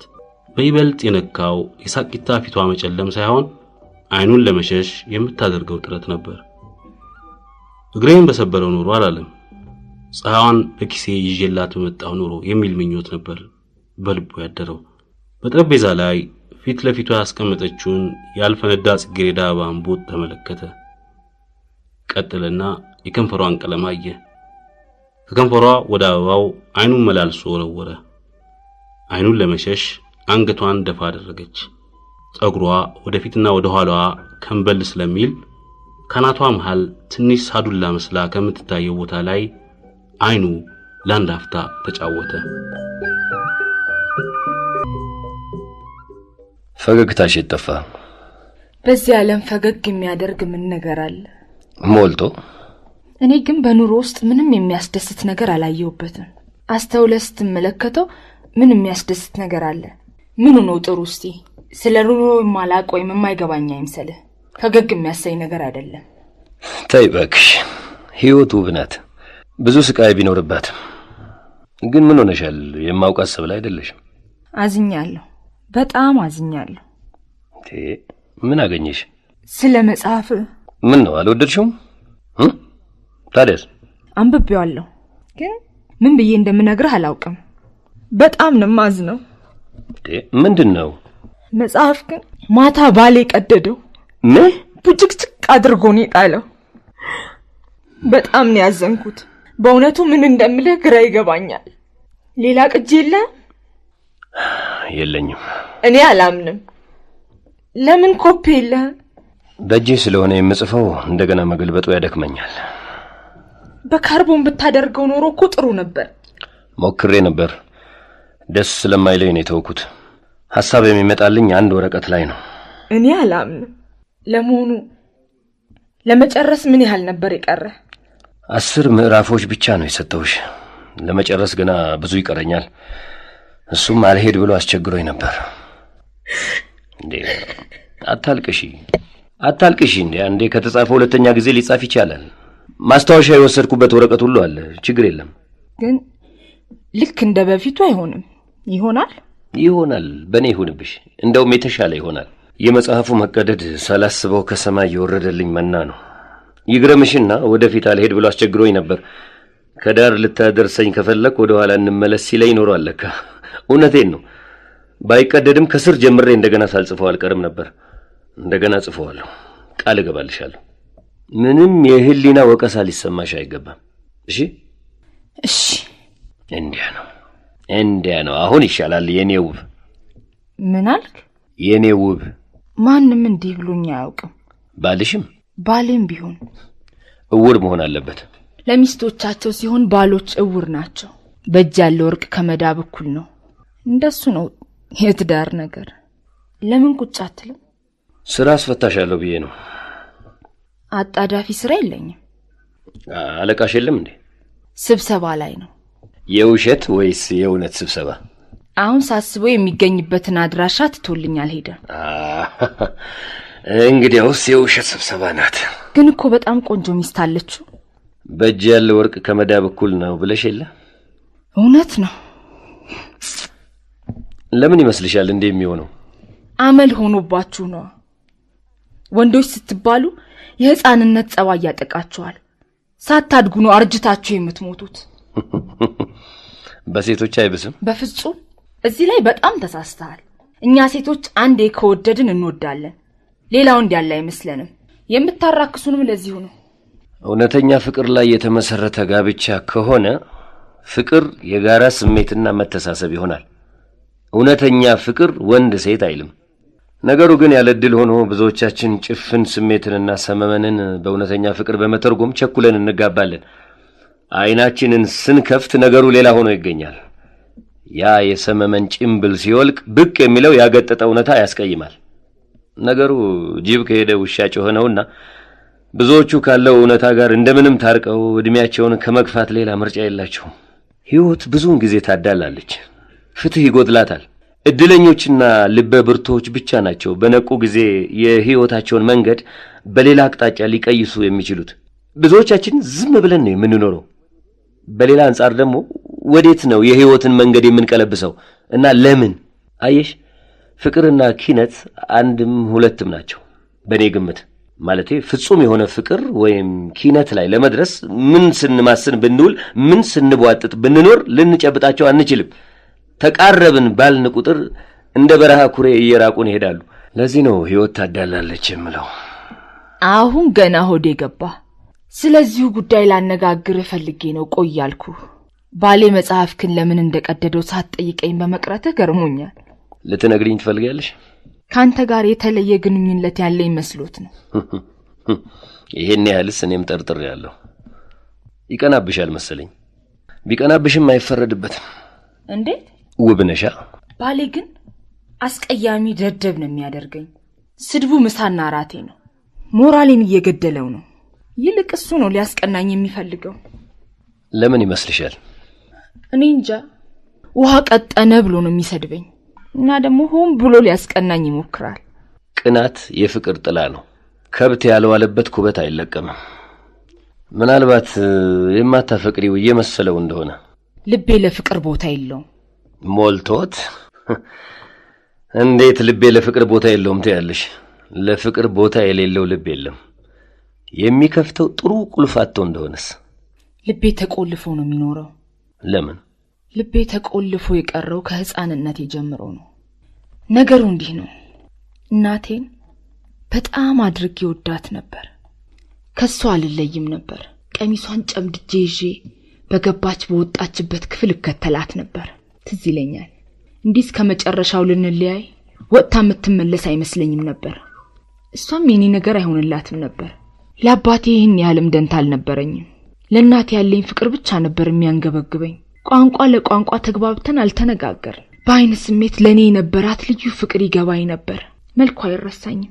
ጠይም፣ አፍንጫዋ አጠር ያለ፣ አይኖቿ ካፍንጫዋ ራቅ ራቅ ብለው ከተሰሩት ጉርጓዶች ውስጥ የሚያበሩ ከዋክብት ይመስሉ ነበር። የጥርሷ ፍንጭት ትከሻዋ ላይ ወርዶ ከፀሐይዋ ጋር ልዩ ብርሃን ይፈነጥቅ የነበረው ሐር መሳይ ጸጉሯ፣ ድምጿ፣ ሳቋ፣ ደስታ የተሞላበት ሳቋ ትዝ ይለኛል። አንድ ቀን በድንገት በሞት ስትለየኝ ለዘላለም መሆኑ አልገባኝም መሰለኝ። አላለቀስኩም። የሞት የመለየት ትርጉሙ አልገባኝም። ተመልሳ የምትመጣ ይመስለኝ ነበር። ሰዎቹ ሲያለቅሱ ዘፈን መስሎኝ በአድናቆት ፈዝዤ እመለከት ነበር። ቤት ሲያስገቡኝም አልተከራከርኩም። በየትኛው አፌ እሺ ብዬ ገብቼ እጫወት ጀመር። የቀብሩ ስነ ስርዓት አለፈ። 40 ሙት ዓመት 2-3 ዓመታት አለፈ። እናት ያላቸውን ልጆች ሳይ የኔስ እናቴ ሄደች? እውን ሞታለች? እስከ መጨረሻው ነው የተለየችኝ? በኔ ጨክና እያልኩ ሁሉ ጊዜ አለቅስ ነበር። ከጊዜ በኋላ የሞት ትርጉሙ ገባኝ። ከሚወዱት የመለየት ትርጉሙ ከዛ ወዲያ ያለውን ታሪክ ማስታወሱ ያስጠላኛል። ፍቅር የሌለበት ባዶ ህይወት ነበር። ልቤ ተቆለፈ። ካደኩም በኋላ ያ ከሚወዱት ሰው የመለየት ፍርሃት አልተለየኝም። ፍቅሬ ሙሉ በሙሉ ለመስጠት የምፈራው ድንገት እንደናቴ የተለዩኝ እንደሆነ እያልኩ በመስጋት ይመስለኛል። መለየት ጠላው። ከመወደው ሰው ለመለየት ስለማልፈልግ ማንንም በሙሉ ልቤ መውደድ አልችልም። ልቤ ለፍቅር ቦታ የለውም ያልኩ ለዚህ ነው። ልቤ ተቆልፏል። አየህ ሲራክ፣ ጤናማ ልጆች፣ ቤት፣ መኪና፣ ጥሩ ደሞዝ አለኝ። በኑሮ የሚጎለኝ ነገር የለም። ይሄ ሁሉ አለኝ። ታዲያስ ሰው ይሄ ሁሉ ከተሟላለት ሌላ የሚፈልገው ምን ነገር አለ? ምናልባት አላውቅም፣ እፈራለሁ።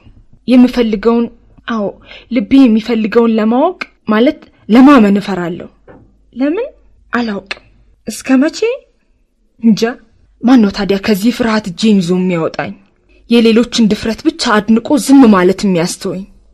ታዲያ እኔ ከዚህ ከፈሪ ወኔ ራሴን ፈልቅቄ ለማውጣት አልችልም። ከኔ ከራሴ በስተቀር የሚያድነኝ ማን አለ? ይህን እያወቅኩ ሁልጊዜ ከህሊናዬ ጋር ሙግት የህሊና ሙግት እንዲቀር መቼ ይሆን የሚታወጀው? ምንድነው? ከማንስ ጋር?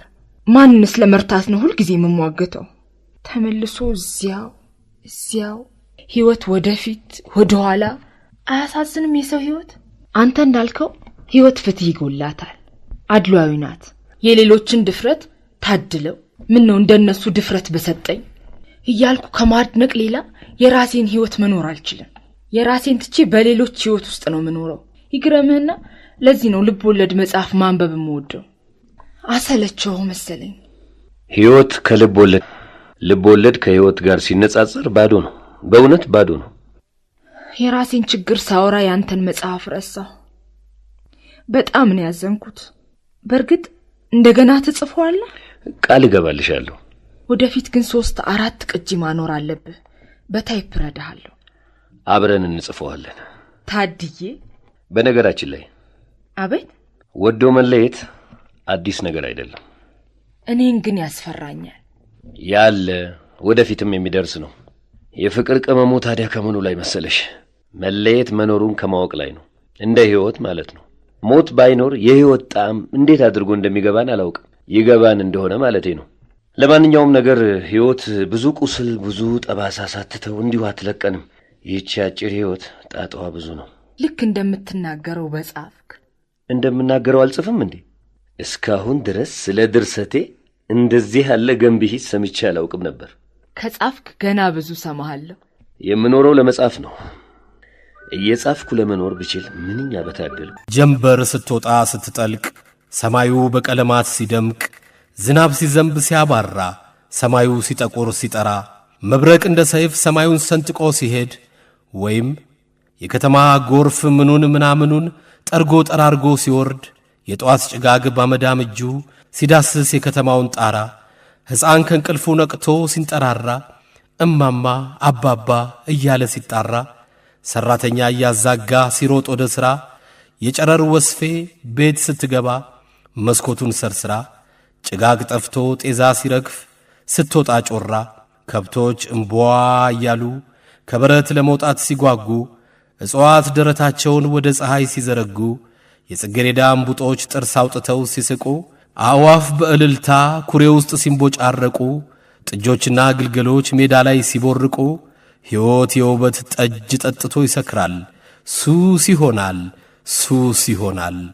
በዓሉ ግርማ 1961።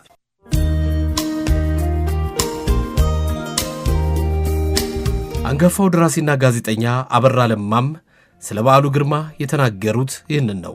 ከደራሲ በዓሉ ግርማ ጋር በነበረን ጋሽ በዓሉ አለቃችን የነበረ ሰው ነው። እኔ ወደ ማስታወቂያ ሚኒስቴር የኢትዮጵያ ሬዲዮ ጋዜጠኛ ሆኜ በ68 ዓመተ ምህረት ተቀጥሬ ስገባ ጋሽ በዓሉ የኢትዮጵያ ዜና አገልግሎት መምሪያ ኃላፊ ነበረ። ኢትዮጵያ ሬዲዮ እና የኢትዮጵያ ዜና አገልግሎት መምሪያዎች ጎን ለጎን ያሉ መምሪያዎች ናቸው። እዚያው አቡነ ጴጥሮስ ላይ በማስታወቂያ ሚኒስቴር ግቢ ውስጥ ማለት ነው። እና እሱም በአካል ከማግኘቴ ወይም የማስታወቂያ ሚኒስቴር ባልደረባ ሆኜ በቅርቡ ከማወቄ በፊት በስራዎቹ ነው የማውቀው እና አድማስ ባሻገርን፣ ህሊና ደወልን እና ሐዲስን የመሳሰሉ ስራዎቹን በማንበብ ነው የማውቀው። እና ከዛ በኋላ ግን በአካል እዛው የስራ ባልደረባ ሆኜ ስቀላቀል ተዋወቅን፣ ተገናኘን። ከትንሽ ጊዜ በኋላ ምናልባት ከአንድ ዓመት በኋላ ይመስለኛል ወደ ቋሚ ተጠሪነት ደረጃ አደገ። የማስታወቂያ ሚኒስቴር ቋሚ ተጠሪ ማለት እንደ ምክትል ሚኒስትር አይነት ማለት ነው በአሁን ጊዜ እንደሚባለው። እና የዛን ጊዜ የበለጠ የሁላችን ማለቃ ሲሆን በተለያየ ስብሰባዎች፣ በተለያየ ጉዳዮች ዙሪያ በተለያየ የኮሚቴ ስራዎች አብረን መስራት፣ መገናኘት ያዘውተርና ያበዛን መጣን። ጋሽ በዓሉን ሁልጊዜም ከርባት የማይለየው በጣም ሽክ ብሎ ለብሶ የሚሄድ ጽዳቱን የሚጠብቅ ሰው እሱ ነበረ እና እንደ ሞዴል ለባሽ የሚታይ ሰው ነው። ቤታችን በግቢያችን ውስጥ በማስታወቂያ ሚኒስቴር ውስጥ ሲያልፍ ሲያገድም ስናየው እና ከሰዎች ጋር ያለው ግንኙነቱ በጣም ለስለስ ያለ ነው። ምንም አይነት የሚያስቆጣ ነገር ገጥሞት ሲቆጣ አይቼው አላውቅም። አለባበሱ፣ ሽክርክርነቱ፣ እነዚህ የሚመለከቱ ነገሮች ድሮም ዩኒቨርሲቲ ውስጥ አብሮት የነበሩ ሰዎች ያነሱታል። ፕሮፌሰር ሽብሩ ተድላ የሚባሉ ሰው ስለ ራሳቸው ታሪክ በጻፉት መጽሐፍ ላይ እዛ 4 ኪሎ ዩኒቨርሲቲ ውስጥ በነበሩበት ጊዜ ዶርማቸው እዛ ውስጥ ነበረ የሁለቱም እና መኝታቸው። እንደሱ ቤቱ ጽዱ የሆነ ሽቅርቅር ብሎ የሚለብስ ሰው እንደ በዓሉ ግርማ አልነበረም ይላሉ፣ ዛሬ ይመሰክራሉ። ማረሳው አንዱ ጦር ግንባር ላይ ወደ ጦር ግንባር ለዘመቻ ልንሄድ ስንል ጋሽ በዓሉ ቢሮ ገባን፣ ተቀበለን። ለዚህ ከባድ ዓላማ በመመረጣችሁ በጣም ያስደስታልና ስራችሁ እንዲሳካላችሁ፣ ውጤት ያለው ስራ እንድትሰሩ፣ ጦሩን በእናንተ እንዲኮራ፣ ኢትዮጵያ ሕዝብም በእናንተ የጋዜጠኝነት ተልዕኮ አፈጻጸም ላይ ትልቅ ኩራት እንዲሰማው የሚያደርግ ስራ እንደምትሰሩ ተስፋ አለኝ ብሎ መርቆ ይልከናል። እሱ ጋሽ በዓሉ ሄድን እና ጋሽ በዓሉ ስመለስ ከጦር ግንባር ሌላ ሚኒስትር ተሾሞ ጠበቀ። እሱ ያው እዛው በቋሚ ተጠሪነቱ አለ። ከላይ ደግሞ ሻለቃ ግርማ ይልማ የሚባሉ ሰው ተሾሞ ጠበቁን። አሁን ሳይ ጋሽ በዓሉ እየተገለለ እሱን ዝም ብሎ ቢሮ የሚቀመጥ የተገለለ ሰው ሆኖ ተቀመጠ። ዓመት፣ 2 ዓመት፣ 3 ዓመት በዚህ አይነት ገፋ ይሄ ሰውዬ። የዛን ጊዜ በሱ ዙሪያ የሚካሄደውን ወንበሩን ለመንጠቅ የሚፈልጉ ወገኖች ነበሩ።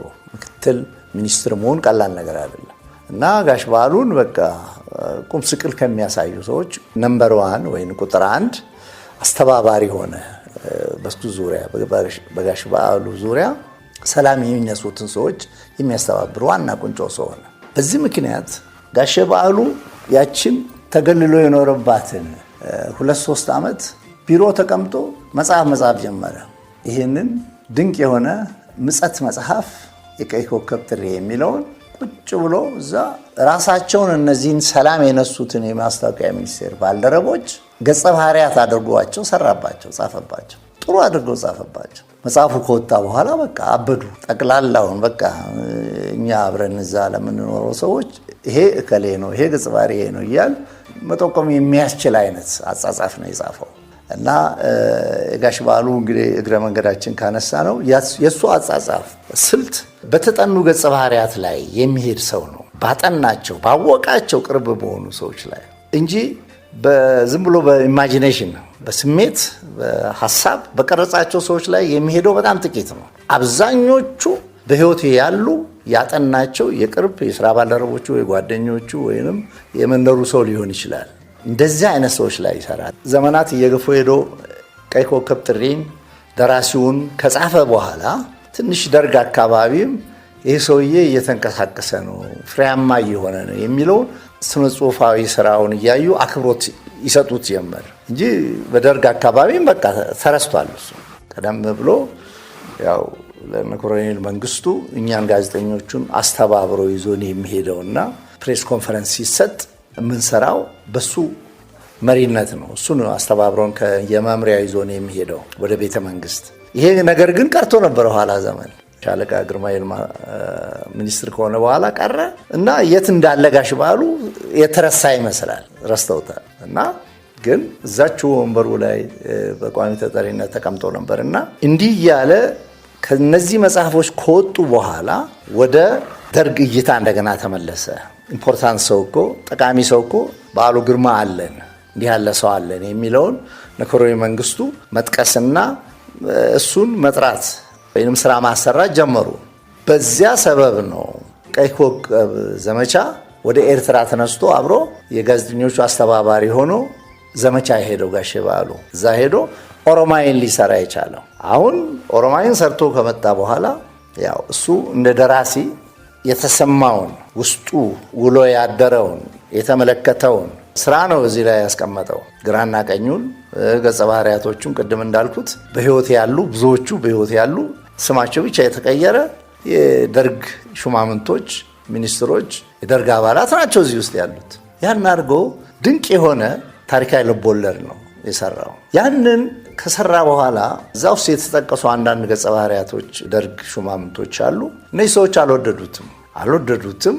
እንዲህ ብሎ አበላሽቶኛል ይላል፣ እንዲህ አድርገው ገልጾኛል፣ እንዲህ ጠቅሶኛል ይላል። አሁን ሬዲዮ ውስጥ ያሉት ማስታወቂያ ሚኒስቴር በአጠቃላይ ያሉት የእሱ ተቀናቃኝ የነበሩት ሰዎች መንገድ አገኙ። መንገድ ትልቅ በር ተከፈተላቸው ጋሽ በዓሉን ለማሳጣት። እየተጠሩ የሄዱ ኮሎኔል መንግስቱ ጋር ገነት አየለ ጽፈዋለች። ኮሎኔል መንግስቱ ትዝታዎች የሚለው መጽሐፏ ላይ አንስተዋለች። ቀጥታ ቤተ መንግስት እየተጠሩ ይሄዱ ስለ በዓሉ ግርማ ስለ ኦሮማይ ስራ ኢንተርቪው ወይ ቴስቲሞኒያቸው እንዲሰጡ ሲሞከር እነዚህ ሰዎች ከሰሱት። ጠቅላላ ስለሱ መጥፎ ነገሮችን አስቀመጡ፣ አቀረቡ። ያንን ኮሎኔል ዶክተር ፈለቀ ጊዮርጊስ በዚህ በገነት አየለ ኮሎኔል መንግስቱ ትዝታዎች በሚለው መጽሐፍ ገጽ 58 ላይ የእሳቸው ቴስቲሞኒ አለ። የኮሎኔል ዶክተር ፈለቀ ጊዮርጊስ አስተያየት አለ የሰጡት። ግልጽ የሆነ አንድ ገጽ ነው። እንዴት አድርገው በዓሉ ግርማን ለመጣል እያንዳንዳቸው እየተጠሩ ይሄዱ በዓሉን መጨረሻ በፍጻሜውና በከፋ መንገድ እንዲጠናቀቅ አደረጉበት ብለው እንደ አለቃ እንደ የማስታወቂያ ሚኒስትር ነበሩ ሰውየው የዛ ጊዜ እንደ አለቃ የታዘቡትን ነገር ሮም ከመኖሪያ ቤታቸው ድረስ ሄዳ ገነት አነጋግራቸው እዛ ላይ ተቀምጠዋል። አሁንም ያልተፈታ ነው የጋሼ በዓሉ ጉዳይ። እንዴት ህይወቱን ቀሙት እንደቻሉ፣ እንዴት ሊያጠፉት እንደቻሉ እስከ መጨረሻ ድረስ የደርግም ሰዎች ሌሎችም ተባባሪዎቹም በሙሉ ሊጋለጡ የሚገባቸው ብዙ የሪሰርች ስራ የምርምር ስራ ገና ወደፊት ትውልዱ ሊሰራበት የሚገባ ነገር አለ። ስም አይቀበርም። ደራሲያን ማህበር ውስጥ እሱም አባል ነው፣ እኔም አባል ነበሩ። ጋሽ በዓሉ እንደ ሌሎቻችን አዘውትሮ በየስብሰባ በዛ አይነት ስብሰባ ላይ ለመገኘት ባይችልም እንኳን የማህበሩ ትልቅ ደጋፊና ኃይል ነበረ እና በቅርብ እኔን እዛው ስለምንገናኝ በማስታወቂያ ሚኒስቴር ውስጥ አልፎ አልፎ በዛ ዙሪያ ላይ በስነ ጽሁፉና በደራሲያን ማህበሩ እንቅስቃሴ ዙሪያ ኢንፎርሜሽን በቀላሉ ከኔ የማግኘት እድል ስለነበረው በዚህ ጭብጥ ላይ እንወያያለን። ነሐሴ 1975 ዓመተ ምህረት ነው የተሰራጨው ለገበያ ዋለው እና በዛን ጊዜ እጄ የገባ ኮፒ ነው። ይህንን መጽሐፍ አንብቤ እንደጨረስኩ ያው በኢምፕሬሽን ነው የሚነበበው፣ በተመስጦ የሚነበብ መጽሐፍ ነው። ደስ የሚል ነው። እንደጨረስን ቀጥታ ውስጤ ልዩ ብርሃን፣ ልዩ መንፈስ ነው የመጣው።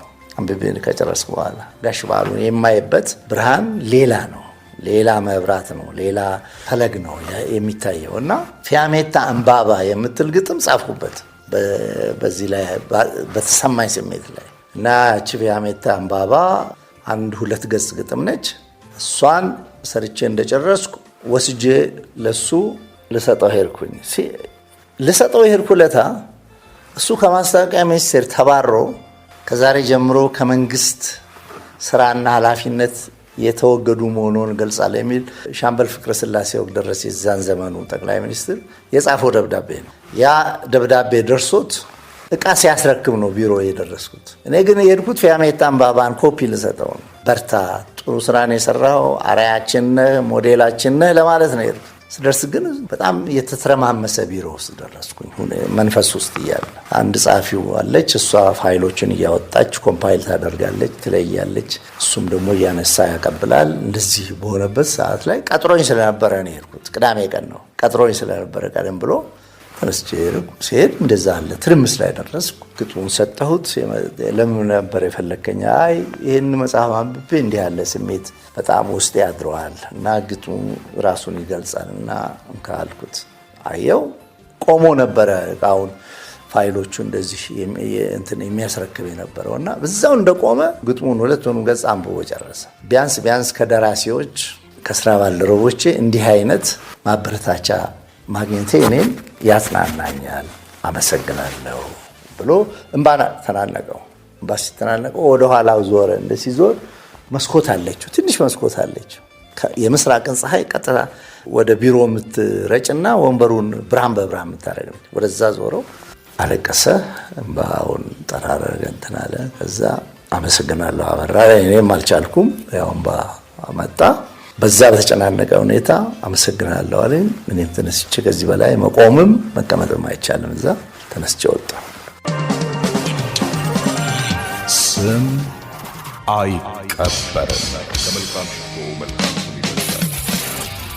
ከዛ በኋላ 6 ወር ያህል በህይወት እያለ ሳይጠለፍ ማለት ነው እንገናኝ ነበር። በመሃሉ የኔ መኖሪያ ሰፈር ጣሊያን ሰፈር ነበር። የዛን ጊዜ ማስታወቂያ ሚኒስቴር ጀርባ ማለት ነው።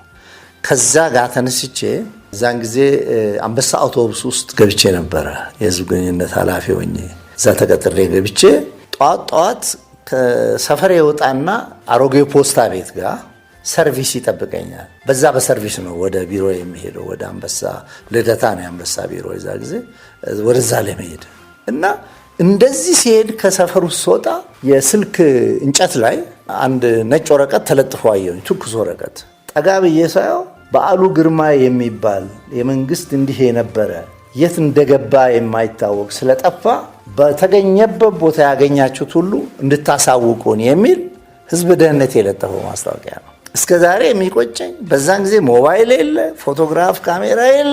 ያ ደህንነቱ ሰው እዛ አካባቢ አለ፣ ቆሞ ይጠብቃል። ያንን ታገልኩ ከራሴ ጋር ላንሰው አላንሰው እያለ ዙሪያን ሳይ ደግሞ ቆም ያለም ሰው አለ ምናምን፣ ጸጉር ልውጥ ሰው ብዙ አለ። አሁን ፎቶ ነበር ማንሳት ቀላል። እንደ ዛሬው ሞባይል ቢኖር ኖሮ በቃ እንደዚህ አይነት አስገራሚ ማስታወቂያ ለጥፎ ነበር። ጠፍቷል፣ ባገኛችሁበት ቦታ ጠቁሙ የሚል ገዳም ውስጥ ታይቷል፣ ተገኝቷል ተብሎ ቢያንስ በህይወት ላሉ ቤተሰቦቹ መራራት ያስፈልጋል። ጋሽ በዓሉ ላይ በእውነት ብዙ ግፍ ነው የተካሄደው። ከሞተም በኋላ የሆነውን እውነተኛውም የእሱ ገጽታ የሚያሳይ ፕሮፋይሉን ከመናገር ይልቅ የፈጠራ ታሪክ በፈለጋቸው መልክ ሰውየውን እየሳሉ ያስቀመጡ ሰዎች አሉ። ሰውየው ህይወቱን ከገበረው በላይ እሱ ካለፈ በኋላ የፈጠራ ታሪክ እየፈጠሩ በሱ ስም የሚነግዱና የሚያወሩ ሰዎች ብዛት ነው ራስ ምታት ሆኖ የሚያስገርመንም የሚያሳዝነንም በእውነቱ እና አሁንም ተባባሪ አሁን ደርግ ስልጣን አጥቶ ነው ወይ በሰዎች በኩል በዓሉ ግርማን አግኝቶ ለመግደል የሚሞክረው ምናምን ብሎ የሚያላዝኑ ደካማ ሰዎች አሉ። ደርግ እና የደርግ ሰዎች ማለት ነው ከደህንነቱ ቢሮ ጀምሮ በተቻለ መጠን ሸፋፍነው አስመስለው የሱን ክፉ ፍጻሜ ለመደምደም ነው ተዘጋጅተው የተነሱት። በዛ ምክንያት ነው አንዱን ከቤት ጠሪ አንደኛውን ደግሞ ቤተ መንግስት ሄዶ ከመንግስቱ ኃይለማርያም ጋር የሚፈልገውን አይነት ስለ በዓሉ ግርማ አሉባልታ እንዲያወራ እንዲጠና በዓሉ ማን ነው የሚለው ምንድነው ቪዥኑ የሚለው በራሳቸው የሴኩሪቲ መንገድ ሲያውጠነጥኑ የነበረው እንጂ ደርግ የፈለገውን ሰው ከቤቱ ጠርቶ የፈለገውን ማድረግ አይችልም አውቅም ማለት አይደለም። እኛ የዋዎች አይደለም። በዛ ሂሳብ የሚያስብ ኢትዮጵያዊ የለም። ነገር ግን ደርግ እነ ኮሎኔል መንግስቱ እስከ መጨረሻ ደቂቃ ድረስ በበዓሉ ግርማ ጉዳይ ላይ ሸፋፍነው አስመስለው ምንድነው ያለው ኮሎኔል መንግስቱ ገነት አየለ መጽሐፍ ላይ ኮሎኔል መንግስቱ ኃይለማርያም ትዝታ የሚለው ላይ በዓሉ ግርማ ጠፋ አሉ። ወደ ውጪ ወጥቶ ይሆናል ብለን አንድ ሰሞን ጠፋ ተባለ። ጊዜያቶች አለፉ፣ ነገሩም ተረሳ፣ በዚሁ ቀረ ብሎ ነው ኮሎኔል መንግስቱ ኢንተርቪው የሰጠው። እዛ ላይ የጋሽ የበዓሉ ጉዳይ እንደተድበሰበሰ ቤተሰቡ እንደታመሰበት የቱን ይዘው የትኛው እንደሚተው እውነቱና ሐሰቱ መለየት አቅቷቸው ቁጭ ብለዋል።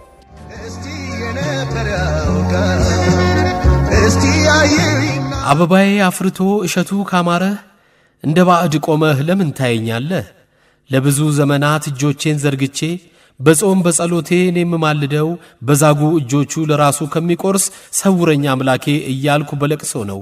ውዲቷ ሀገሬ እናት ኢትዮጵያ ብሎ ባንደበቱ የሚያሞጋግሰኝ ሞልቷል በየቤቱ። ምላስ አልነበረም እኔን የቸገረኝ ቤዛ የሚሆነኝ እጅ ነው ያጠረኝ። ባፉ ተናግሮ በእጁ ከሚክደኝ ከወጣቱ ትውልድ ከሸክም አድነኝ።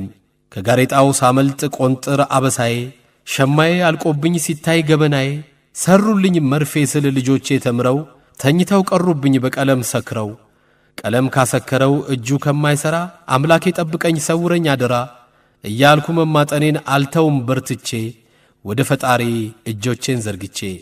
በዓሉ ግርማ የህሊና ደወል።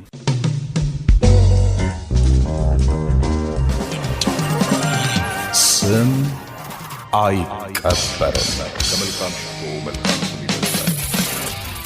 ውድነህ ክፍሌ በበዓሉ ግርማ ሕይወት ዙሪያ ቤርሙዳ የተሰኘ ድርሰቱን አበርክቶልናል። ውድነህ ስለዚህ ሥራው የተናገረውንና የቲያትሩ አዘጋጅ ዶክተር ተሻለ ሰፋም ስለዚህ ሥራ ያሉትን በተከታታይ አስደምጣችኋለሁ። በዓሉ ግርማን ስጽፍ አሁን ወደ ስቴጅ ሲመጣ 17ኛ ወይም 18ኛ የመድረክ ሥራዬ ነው። ትልቅ ቻሌንጅ እኔ ውስጥ የፈጠረው በዓሉ ግርማ ለምን በጣም ማንበብ ይጠይቃል። እያንዳንዷ ዲያሎግ ጥንቃቄ ትፈልጋለች። ብዙ ዋጋ የሚያስከፍሉ ነገሮች አሉ። በጥንቃቄ የምትሰራው ነው። በጥንቃቄ ብቻ ሳይሆን በእውቀት በድፍረት የምትሰራውም ነው። ልክ በዓሉ ግርማ እንደደፈረው ደፍረ የምትሰራው መሆን አለበት። ይህንን ደግሞ አምኜበትም በጣም ተጠንቅቄበትም ነው የሰራሁት። በህይወቴ ለእኔም ማስተርፒሴ ይሄ ነው። እየጻፍኩኝ አጋጣሚ ለአጭር ጊዜ ከዛ ሐሳብ ከወጣሁኝ በኑሮ ምክንያት በተለያየ ምክንያት ተመልሶ መግባቱን ሊያቅተኝ ነበር። ወደዛ ስሜት መግባት ትቸገራለህ እና እነዚህ ነገሮች ነበሩ። ይሄ ቲያትር አሁን ባየነው መልክ ይዘጋጃል የሚል እምነት በግል የለኝም። ምክንያቱም አንዱን መድረክ ስንት ቦታ እንደተጠቀመው እንግዲህ እናንተም ያያችሁት ነው። ዳንሱ አለ፣ ተውኔቱ፣ ቲያትሩ አለ። የሁሉም ህብር የጥበብ ህብር ፈጥሮበታል። እያንዳንዱን ለመግለጽ የተጠቀመበት መንገድ እኔንም አስደንቆኛል። በነገራችን ላይ ዛሬ ነው ከእናንተ ጋር እንደውም አልፎ አልፎ ብቅ ላለው ግን ሙሉን ያየሁት ዛሬ ነው ማለት ይቻላል። በጣም አስደናቂ ነው። እንደተሻለ አይነት አዘጋጅ እኔ ባላገኝ ይሄ ፕሌይ ላይ ይሰራ ይችላል። እኔም ፈቃደኛ ላልሆን ይችላለሁ። ሰርቶ ወደ ማስቀመጥ ሁሉ ልመጣ ይችላል። ለምን ደስ ብሎኝ ፈቅጄ ነው የሰራሁት። ለሁሉም ጊዜ ያለው ብለህ የምታስቀምጣቸው ፕሌዮች አሉ። ስለዚህ ባለቤቱን አግኝቷል። ትክክለኛውን ባለሙያ አግኝቷል ብዬ ነው የማስበው። ሳቂለኛል ስቆ ላይ ስቅጥርሴ ስቃ ያለቀሰች መከረኛ ነፍሴ። ፊያሜታ ቻሌንጅ ነበረው ታውቃለህ። ብዙ ሰዎች ሞክረውታል።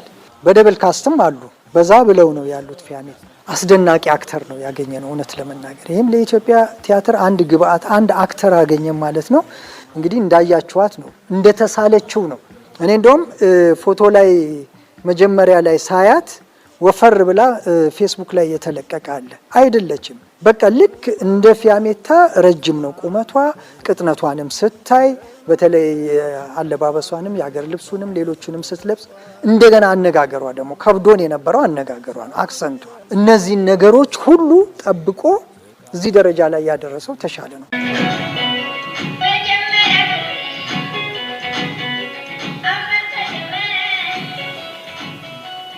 ስምሽን ፊያሜታ ነበር ያልሽ? አዎ ፊያሜታ ጊላ ይባላል። እንግዳ ስም ነው? ናይ ጣሊያን ስም ነው። ምን ማለት ነው?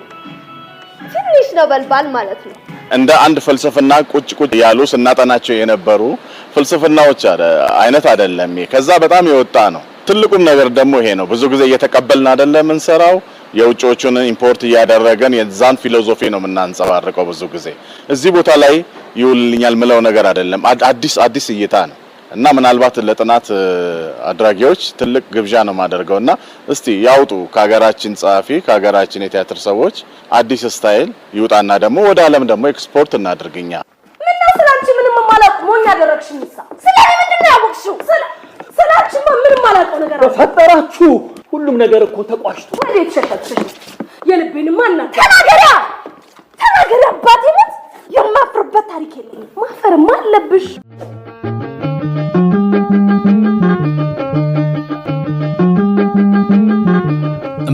እምባ ይለኛል ይተናነቀኛል፣ ግን እምባ የታባቱ ደርቋል ከረጢቱ።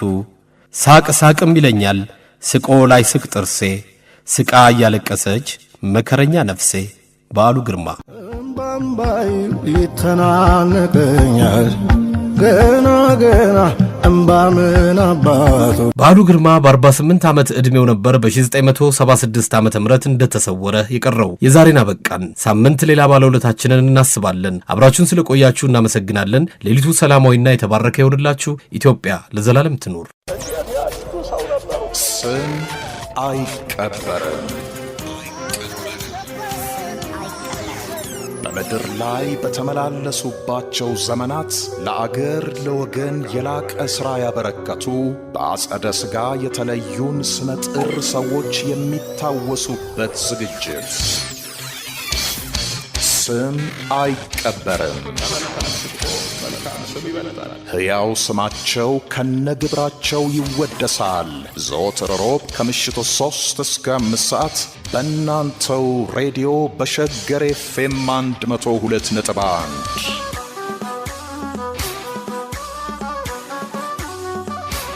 አዘጋጅና አቅራቢ ወንድሙ ኃይሎ። ስም አይቀበርም።